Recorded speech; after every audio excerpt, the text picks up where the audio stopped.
Testing, testing.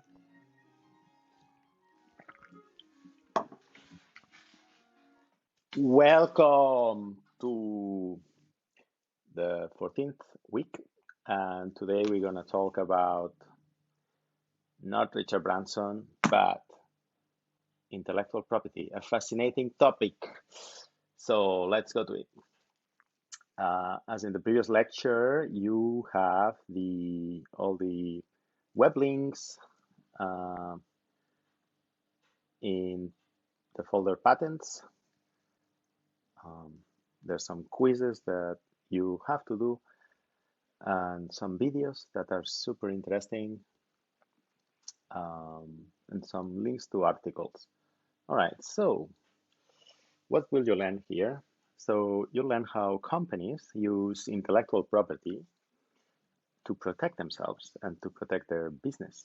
So because of that, there's a high chance that you will end up working with intellectual property stuff. So it's good if you know it. Why? Because if you know it, you will have a chance to be more ethical, right?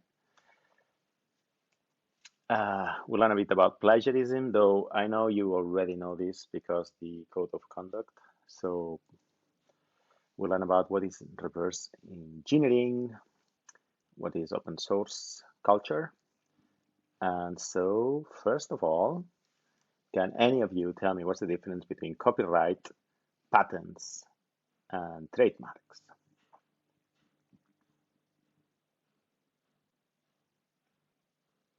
Silence. That's what I hear, silence. All right. So let's imagine I am Richard Branson and I write a book. By the way, great book. And how do I make sure that nobody comes here and steals all these words inside, puts them in a new book, and starts making money out of my story? What do we use in this case? Patent, trademarks, or copyrights? Right. Another question I have for you. Same case. Frozen. How do you protect your movie, your characters, so that nobody else makes money out of your hard work? What about if you invented something like this, the telephone? Imagine you spend 5 years of your life developing this device. Is it okay if somebody else copies your idea and starts making money out of it? Mm. What about logos or brands? Is it okay if somebody that is not Apple starts using the Apple logo? Right. Or if somebody that is not Coca-Cola starts using the Coca-Cola words or design. Right. So here you have the three pillars of intellectual property today. So we have a thing called copyright law. And what is a copyright? Maybe some of you read books. And so if you read a book and you open the page, you will see somewhere in the first two pages a place where it says, oh, here it is, copyright, and then there is a C mark, and then it says Richard Branson 2014. Richard Branson has asserted his right to be identified as the author of this work in accordance to the Copyright, Design, and Patents Act of 1988. What does this mean? Well, it means that this book, the contents are protected by the copyright law, and because of that, the owner wants you to know it that, hey, this is a copyrighted work, and so if you copy it without my permission, the owner permission, the law will be against you. So this is the way in our society most countries respect copyright. Some countries more than others, China. And so what can you protect with copyright? Can you protect books? Yes. If you write an article, for example, a short article, can somebody just take it and copy it and post it somewhere else as if it was not you? Well, according to copyright law, no, they can't. So what is covered in copyright law? What about a song? What about if I invent a song like this song, the McDonald's song? I'm loving it. Is that covered by copyright law? Yes. So we'll see later on in the slides what things you can protect with copyright and what things you cannot protect. What about software? Can you protect software with copyright? Yes. And that's why when you install software, you will see always this box that says copyright. Da, da, da, da, da, da. All right. So that's copyright law. Copyright has a time limit. It depends on the type of work. So for example, if I write a book and I die, my daughter will be able to enjoy the copyright money or the copyright ownership of my work until 70 years after my death. Similar to these are songs, if you write a song and so on, but usually copyright is about 20, 50, 70 years. They keep changing it, but that's the year range. You need to check with the country because it depends on the country and if they change the law or not. But right now it's about 70 years after the death. So for example, Mozart, he died more than 200 years ago. So his works are not protected by copyright law anymore. They're open, so anybody can use his songs, maybe make money out of them if they can. Yes. So I can sing a Mozart song and try to sell it, and I don't have to pay the Mozart family any copyright money. Sounds good? So that's copyright. What about patent? What is patent? There's two kinds of patent. One, it's called the utility patent, which is the patent that people usually know. And the other is the design patent. These are two different kinds of patents. Each country has a slightly different law about it, but more or less they're very similar everywhere. So in a utility patent, you protect an invention for its utility, so for what it can do, not for the shape or the color. In a design patent, what you can protect is the exact opposite, the color, the shape, and so on. Why do countries have patents? So it is to help inventors, to incentivize inventors to invent new things because new inventions are good for society. And that's why most advanced countries have strong patent laws. So the initial idea was that, okay, you work very hard on something, you invent the telephone. Well done, Jose. You can exploit the benefits of this invention, only you, for a certain amount of time, usually it's 20 years. After that, anybody can build and sell telephones. But before that, only you can make money as a reward for your hard work inventing the telephone. Make sense? So that's the idea of patents. It was very successful. The problem is that companies these days, they don't use patent to invent new things. They use patents to protect themselves or to prevent other companies to innovate.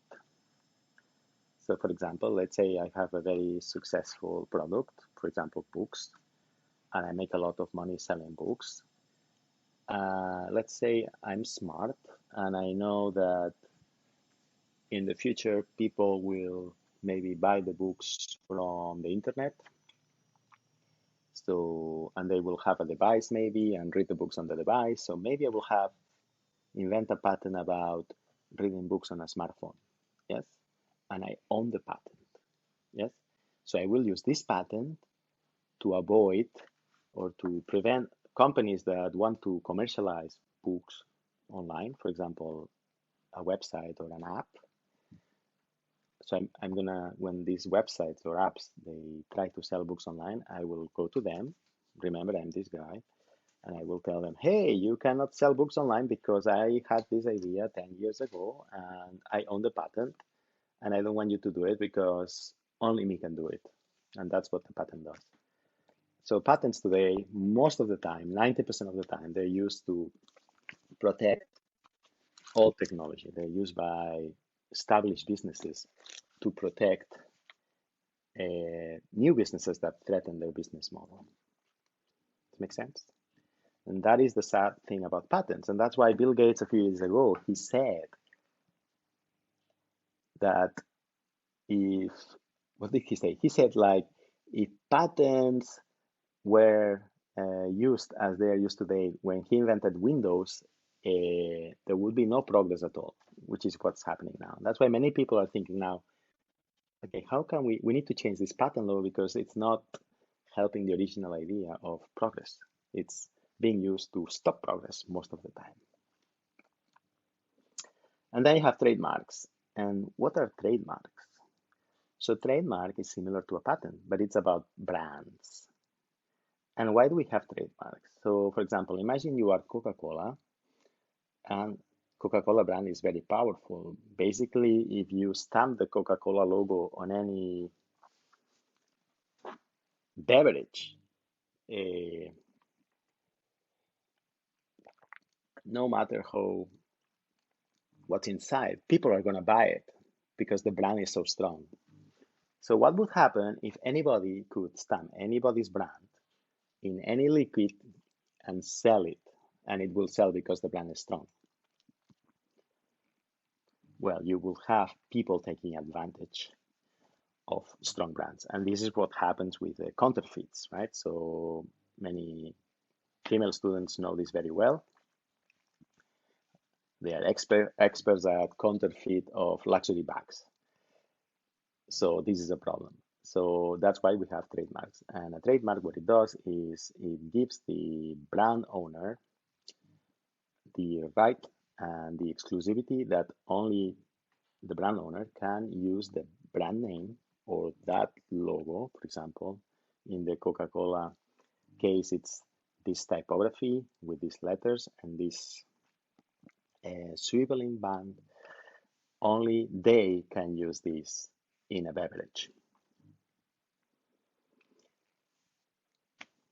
There is a website in the links that you can check. So for example, if you want to start a business, you can check if somebody, for example, let's imagine you want to start a business about selling donuts and you want to call it Monkey Donuts. Well, if somebody else has trademarked Monkey Donuts to sell donuts, you cannot use that brand. It means you cannot start a shop named Monkey Donuts, and you cannot make a website called monkeydonuts.com to sell donuts online because there's somebody else that trademarked this name. Thank God there are many names available, but just to let you know that, for example, in Europe, any word of less than 6 letters, it's trademarked already. All right, so these are the 3 pillars of intellectual property. Here you have some definitions. So basically a patent is, the keyword here is that you exclude others from making. And that means that because nobody else can make, for example, telephones. But let's imagine that many factories would like to make telephones because it's a profitable business. They will come to you and say, please, Jose, let me make telephones. And then I would say, all right, give me 1 dirham for each telephone you make. And that's called a licensing deal.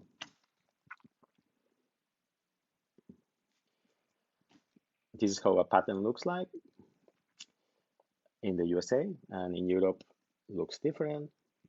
Of course, now it's electronic. I got a patent once, so I'm gonna show it to you. Let's see. I can come here and here. I'm going to patents.google.com, and I Google myself because my ego is so big, right?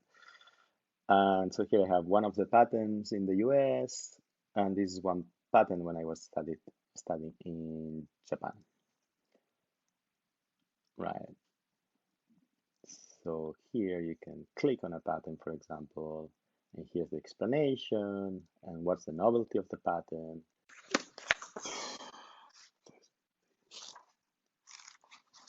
I'll be back.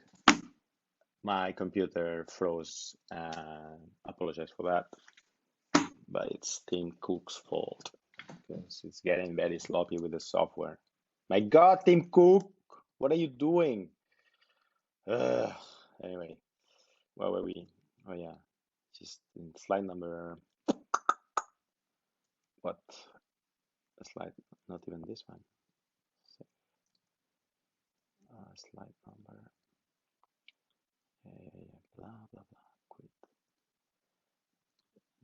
Chapter 6. All right, we're here. So we saw this. We saw the 3 pillars. Oh no, it didn't save. Oh, this is terrible. Oh God, it didn't save. Unbelievable. Anyway, this is how a pattern looks like. And now I'm going to show you this is a, okay, so this is a very interesting patent case. Patent D593087. So I don't know if you saw it, but what I was showing you, this.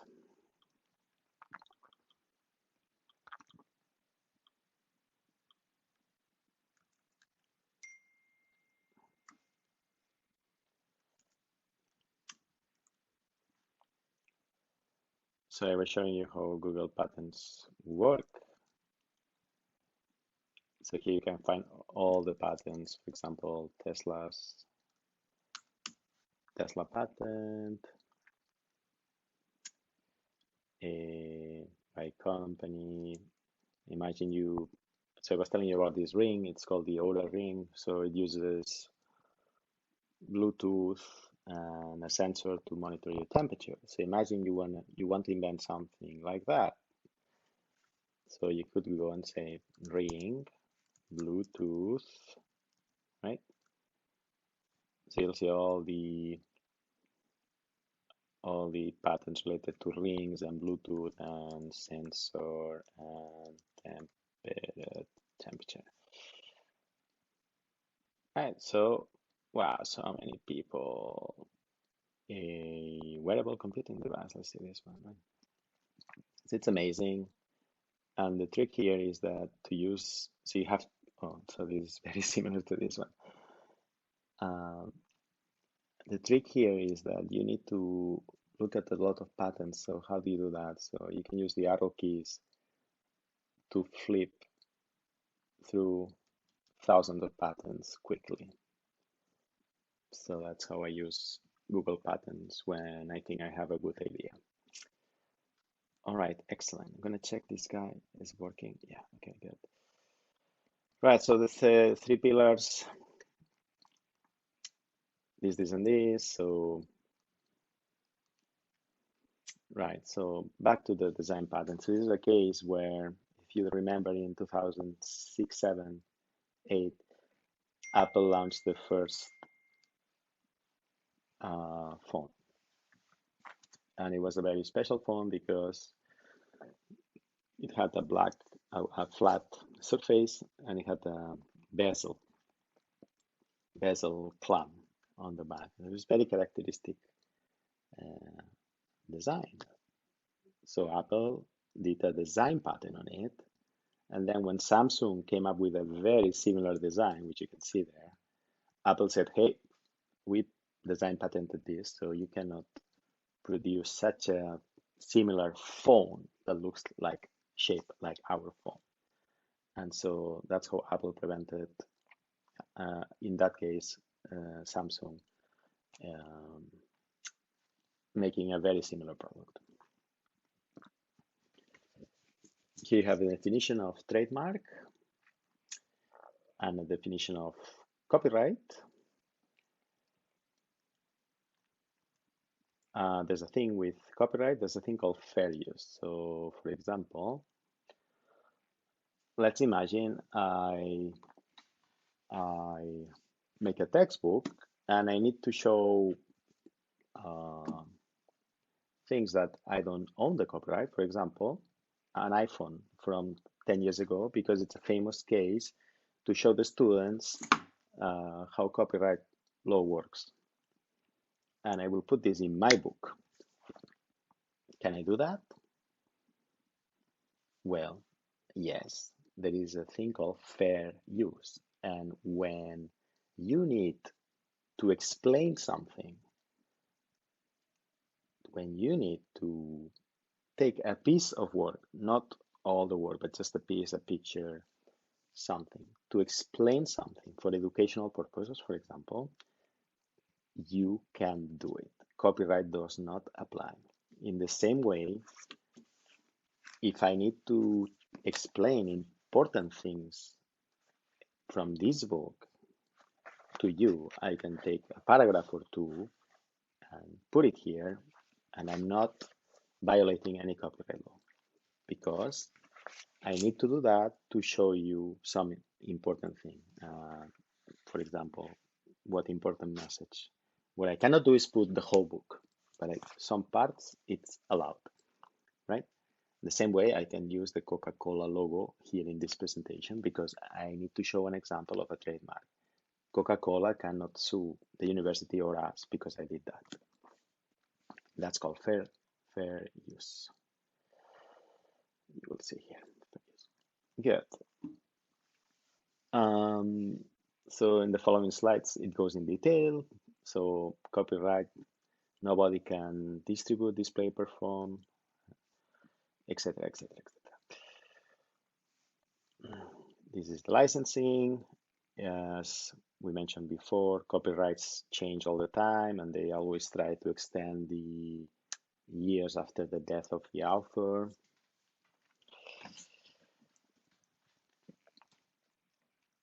You can copyright almost anything, but it has to be original. And that's the fair use doctrine that we just explained. So basically, educational is a typical example of fair use. Alexa, shut up. All right, good.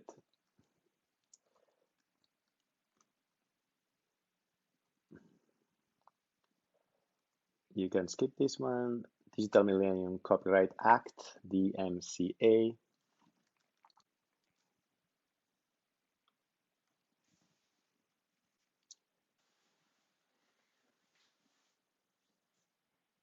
One, two, three, 1, 2, 3. Oh my God, the computer just crashed again for the third time.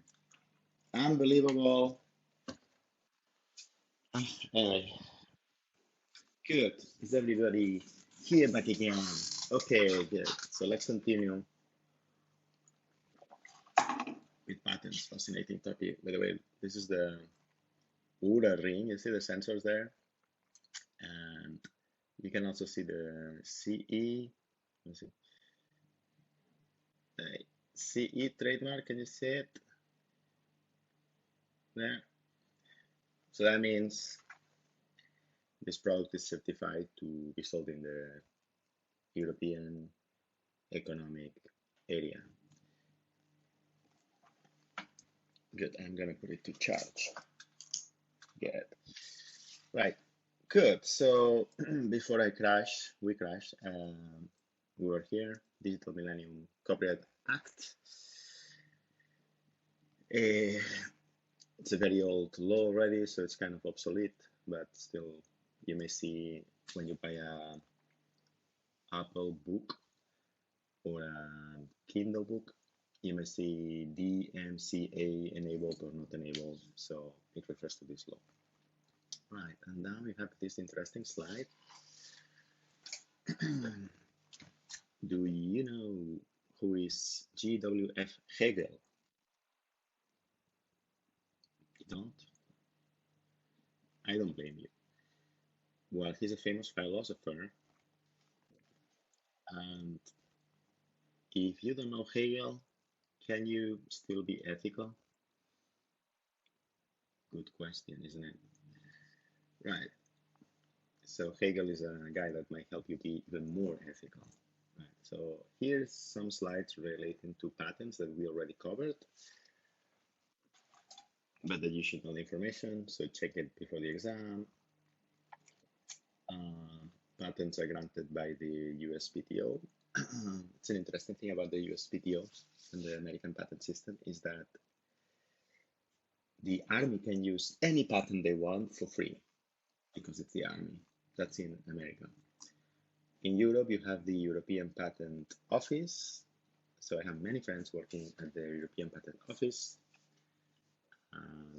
The difference between both is that the US Patent Office is more sloppy. That's good if you're trying to patent something.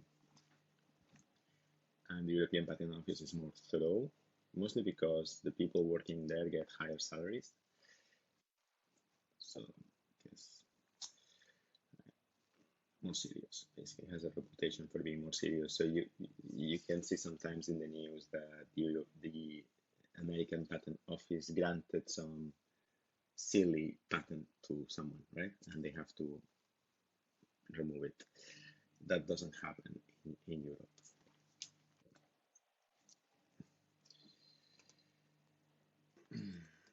There's a patent office for the GCC. At least a few years ago, it was working. So it's like the European Patent Office, but for the GCC. So that you don't have to patent in each country individually. The office is in Saudi Arabia. Right, so as we saw, patents grant exclusive commercial rights. Yes, yes. Yes, so filing a patent is the name we give to applying for a patent in anywhere. And you have various ways to apply for the patent. You can apply for a provisional patent or for a full patent application. In any case, if you have an idea as a student, I totally encourage you to first do the patent search as we saw, and then the university has a very good program to patent ideas and knowledge. So I definitely would take advantage of this program. There's an intellectual property office in the university. So you can contact them if you have a good idea. They will tell you how to apply to a patent. The university will pay for all the costs of the patent, which are very high sometimes. And in exchange of that, they take 50% of the patent. So that's a very good option because most patents, 9 out of 10, do not make money ever. Good. So that's good to know. So prior art means prior related patents, right? So it is very embarrassing that you have an idea, you start working on it, and then somebody comes and points that, oh, somebody did that 30 years ago. Not good. To patent something, you can just not patent anything. It must be innovative, it must be a breakthrough, and it must be not obvious to someone working in that field. In America, which is a very traditional system, You have categories for patents. This is for utility patents. So it must be useful. Like for example, here you have a drawing from Tesla, Falcon wings. So they patented this mechanism, and should be non-obvious. So here's the problem, like what's obvious, what's non-obvious. So this is how Tesla wastes his time patenting things. You cannot patent abstract ideas, laws of nature, and natural phenomena, but you can patent ideas. So you can have an idea, you don't have to prove it works. Maybe it works or not, doesn't matter. But you can patent. If you have a prototype showing that it works, it's better, but you can patent anything, any idea, concrete idea. So here's the thing. So patents only offer you protection if you have money to defend the patent.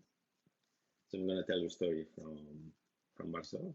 So there was this student in my university, and they developed a new type of antenna, which is used by all the mobiles in the world today. It's called a fractal antenna, and it basically allows mobiles to operate in different gigahertz bandwidth.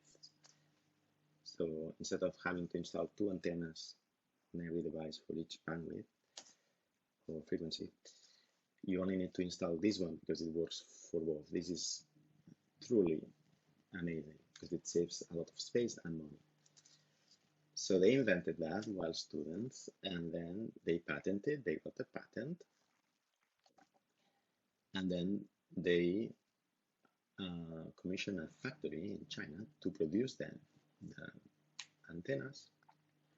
The company is called Fractus, by the way. Let's see. Here.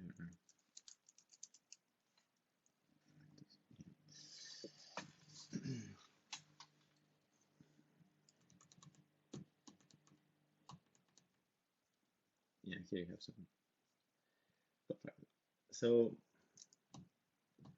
they commissioned a factory in China to produce these antennas, and then they start selling these antennas to Apple and Samsung. And they love these antennas because they save space. This was like 10 years ago. And then after a while, they noticed that the factory is starting selling the antennas directly to the phone manufacturers, violating the patent, because the patent says that only the inventor can sell.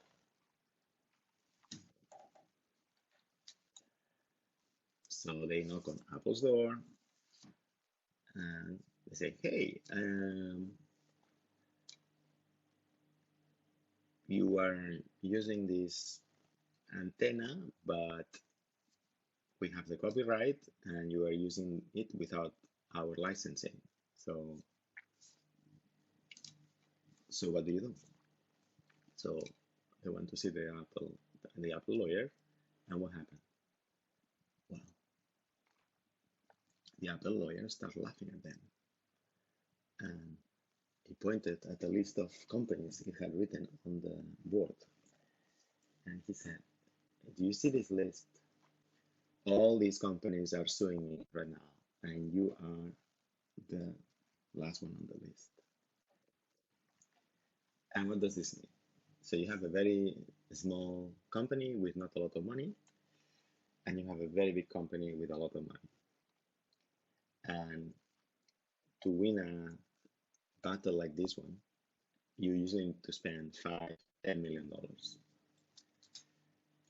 Apple can spend that and much more on a single battle. But if you're a small entrepreneur, it's a high risk and a lot of stress to embark in such a battle. Yes. So anyway, the students embarked in this legal battle, and at the end, they won the battle, but it took 3 years, a lot of not sleeping at night, and you can understand that for many entrepreneurs, they just will settle for a small deal without justice. And that's why we say everybody knows that the patent system only works for rich companies. It doesn't work for small entrepreneurs or small inventors. That's a true story, and it tells you about the patent system and that maybe some corporations are not as good persons as they claim to be. Good. So that's patents. Right. Then there's this controversy about software patents. Should we allow people to patent software, like features, like for example, a drop-down menu, or for example, when I go to Google, right, and I put a keyword here, it becomes like a search bar, right? This is patented. This was patented by someone. Should we allow that, or no? So there's a big controversy here. Like, should we allow to these kind of menus to be patented? So there's a big controversy. So in Europe, this is not allowed or encouraged. The European Patent Office is not very friendly towards these applications unless they are really innovative. And the Americans on the other side, they're more lax.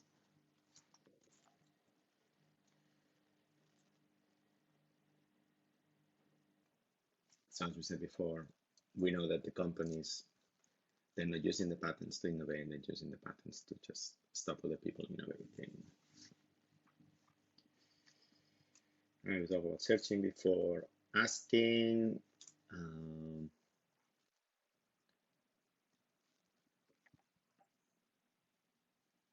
Yes, you might see another use for patents. It's not just the ones we saw, but also a thing called defensive publishing. What is that?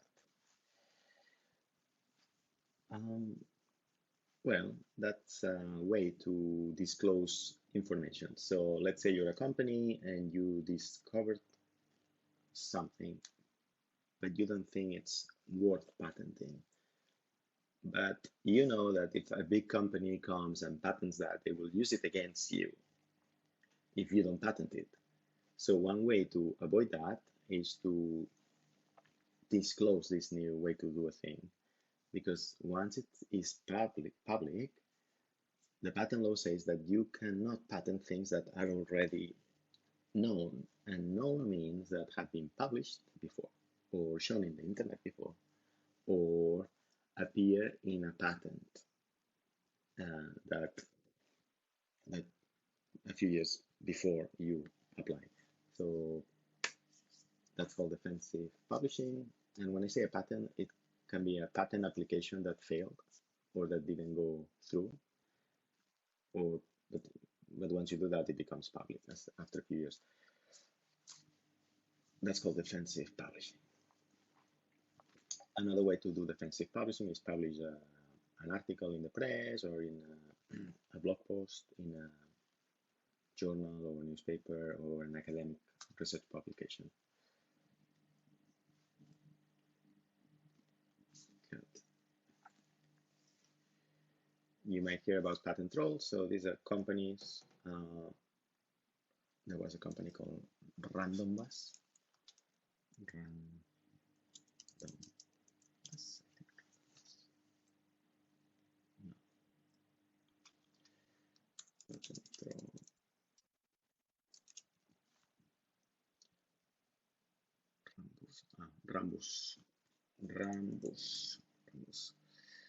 Rambus was a famous company that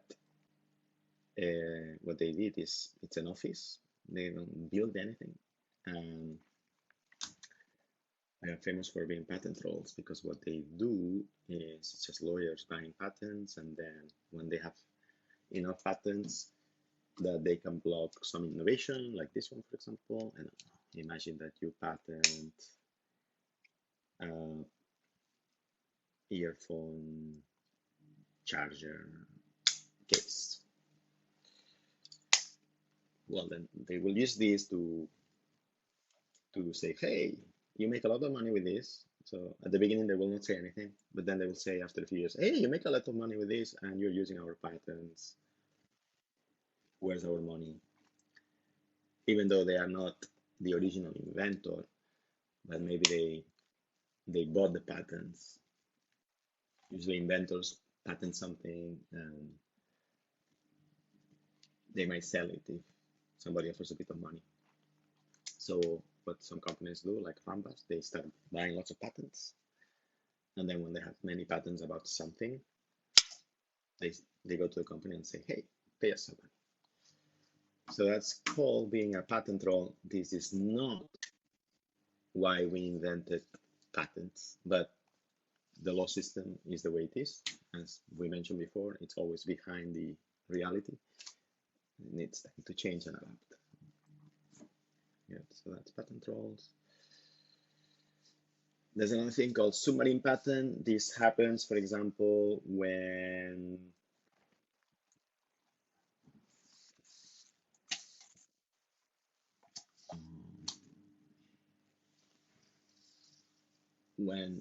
companies agree on standards, like the USB standard, for example. So some companies will push for USB, the other will push for FireWire or some other standards that didn't become famous. But anyway, at the end, some organization agrees on some standard. And then it turns out that somebody has a patent on that USB shape or whatever, and then they will ask for money. That's called a submarine patent. Right. Another person you should know, Lawrence Lessig. This guy, why is he famous? Because I met him once. He was giving a talk in Barcelona about, that's Lawrence. Wait, that's Lawrence Lessig.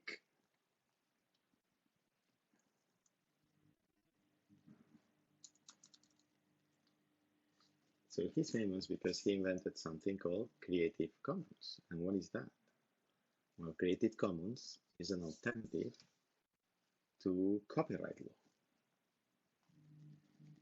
And so maybe you have seen in many cool publications that they are not protected by the copyright, like this guy. I mean, I know Richard Branson's cool, but he's not cool enough to use Creative Commons. So Creative Commons, if I write a book and instead of a C here I put a CC, like, let's see if I can find it.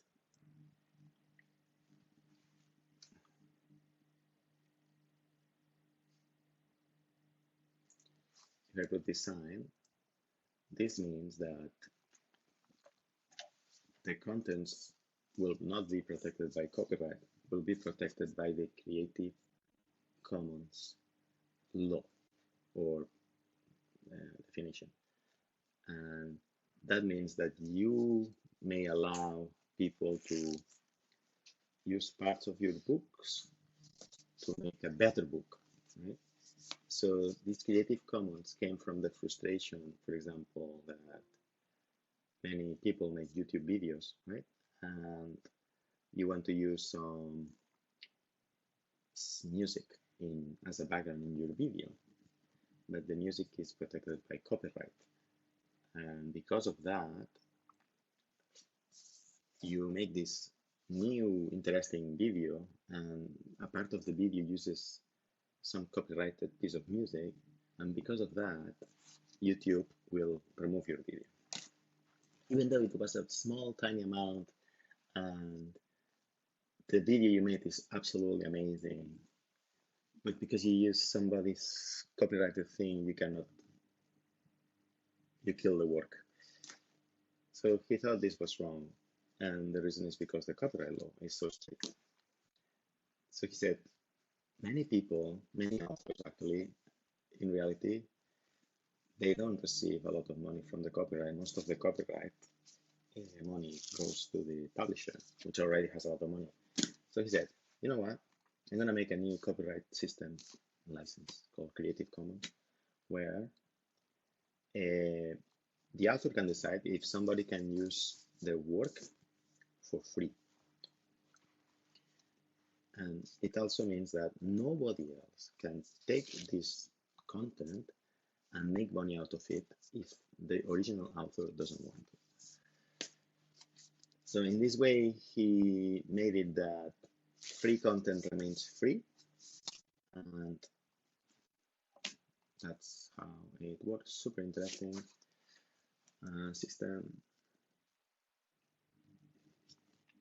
Yeah, I told him that I didn't like this logo, that he should use maybe a star. It's more cool. But he said, yeah, we'll think about it.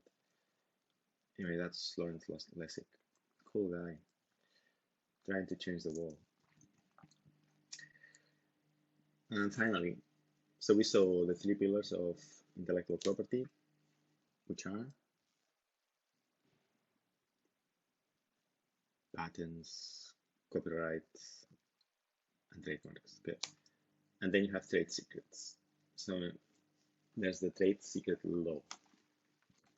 And it's also important because it protects the critical information, trade secrets of companies. And so it's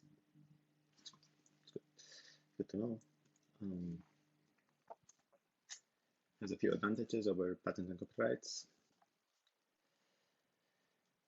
And so what's the idea here is that the number one risk in companies is not that another company steals the ideas, the patents, or the brand or the trademark. It's the employees not being loyal to the company. And so that happens. There's some employees stealing data from the company, like typically the client list. You have GDPR addressing that, but you also have the trade and secret law, which is specific to that. So whenever you face that situation in your company, you can check the trade secret. So I hope you don't face this situation. Remember what we said at the beginning of the course. What do you say? Culture, it's strategy for breakfast.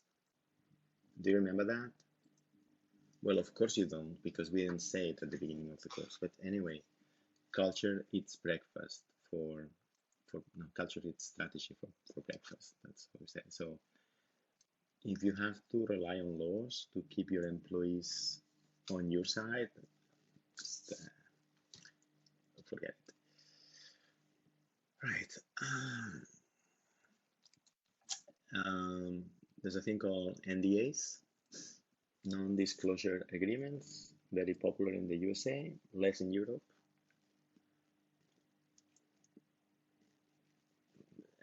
For example, when I do a project with Etihad Airlines or Apple, and they tell me some trade secrets they have.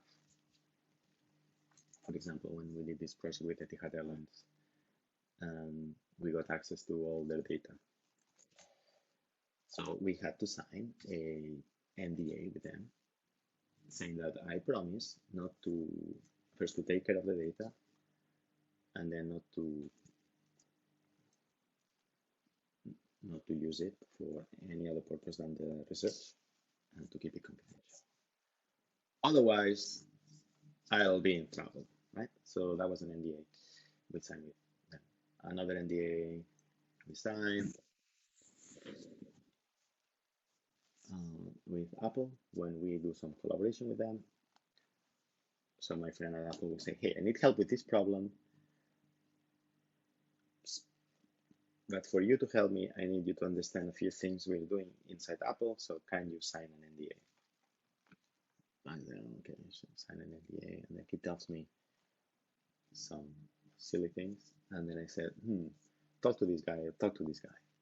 But that means that then I cannot explain those things to anybody, including you here. So, sorry, you cannot talk about it. Good. So that's NDAs. It's a contract. You can find them on the internet. Laurent Lessig again.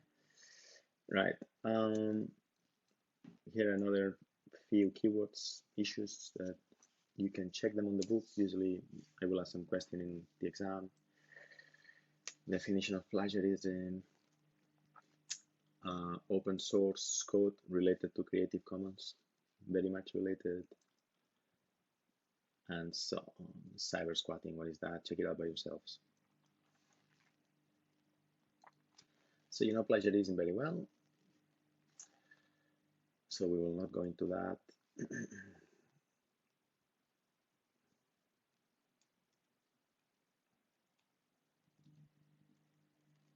And then there's reverse engineering. There's this brilliant, what is it?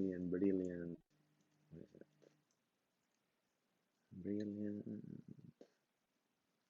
here. This video on YouTube shows you a real case.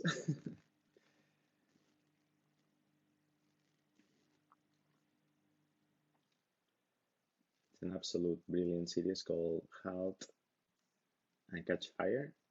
Totally recommended if you want to learn the history of computers. So what is reverse engineering? There you have a very good example. Why do people do reverse engineering? Well, mostly is when, for example, let's say that you want to develop a cable that can charge Apple phones, right? So you know Apple sells these cables for a very high price, but they have some hidden information. So it's difficult for people to make their own cables because they make so much money with these cables. Same for these, like these are not the best earphones in the market, but it's very hard for companies to make a phone that works well because Apple has hidden protocols and all that stuff. So if I'm a small company and I want to sell earpods or cables that work well with Apple products and profit from that, I have to make a cable that works imitating the product I want to compete with. Usually big companies don't like that, so they will make complicated protocols and do some weird things, so it's hard to do this. But still, the markup is so high that it's very profitable to do these things. So many companies put some hackers to work and say, hey, can you make a cable that imitates this behavior or this behavior? So what they do is what you see in the movie. And once they discover the hidden protocols and so on, they can make a product that is compatible with these big platforms. This is not illegal. It's not illegal if you don't use Apple employees, for example, in this case, and you follow some silly norms. And yeah, that's called reverse engineering. Some governments are trying to make it easier to reverse engineer things, or they're forced companies, like Microsoft was forced to explain the protocol of Word files because Microsoft didn't want anybody to do any software that could be compatible with the Word files from Word. Yeah, Bill Gates is a philanthropist, but no comment. So many companies, to protect their business, usually when They are in a dominant position. Apple, Microsoft, they do this. They don't want interoperability. They don't want competition. And so one way is to the document format, for example, or the protocols, so to make them extra complicated and secret, so that it's very hard for other companies to make compatible products. Make sense? Okay, good. That's called reverse engineering. There's a big debate there.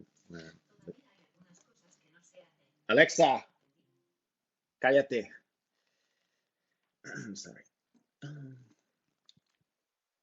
Right.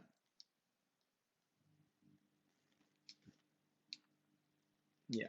So a lot of controversy here.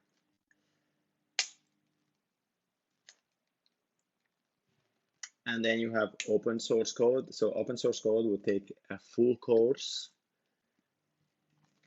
But the thing you need to understand is that open source started as a joke, mostly. Like some geeks said, well, let's make software that is not copyrighted, that is free, and let people collaborate. And you know what happened? It turns out that the best engineers in the world, and remember, a best engineer is as productive, Steve Jobs said that, as 200 super engineers. And the best engineers in the world, they don't code for money. They code because they love it. And so in their spare times, they do these open source projects. And that's why you now have the best software in the world is usually open source. And you have many commercial companies using open source code. So open source code, there's some licenses there. Mostly all the licenses say the same. They say that if you use any part of our public project in your project must also be public, which is great. Right. So that's the thing of open source. And there's this thing called competitive intelligence. It's a keyword. This means when you try to know what's happening in the competition. So there are many ways to do that. One is using legal methods, and the other is using illegal methods. So when the methods are legal, we call it competitive intelligence. When they are not legal, we call it spying.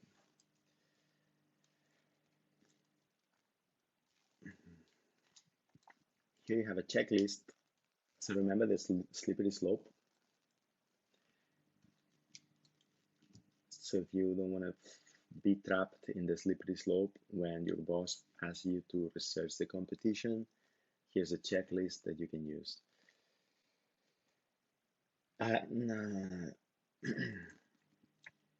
That's it. Good. So I hope you enjoyed the course, that you got an A in the quizzes in the video. And there is no assignment for this, but this is the last video of the course. And what there is now is one more assignment about the digital divide. So you need to make a video or a presentation and upload it into a SlideShare or YouTube. You have brilliant examples of videos about the digital divide the students make last year. There's one I really love. So try to research what is digital divide. All right, so that's it. See you next year.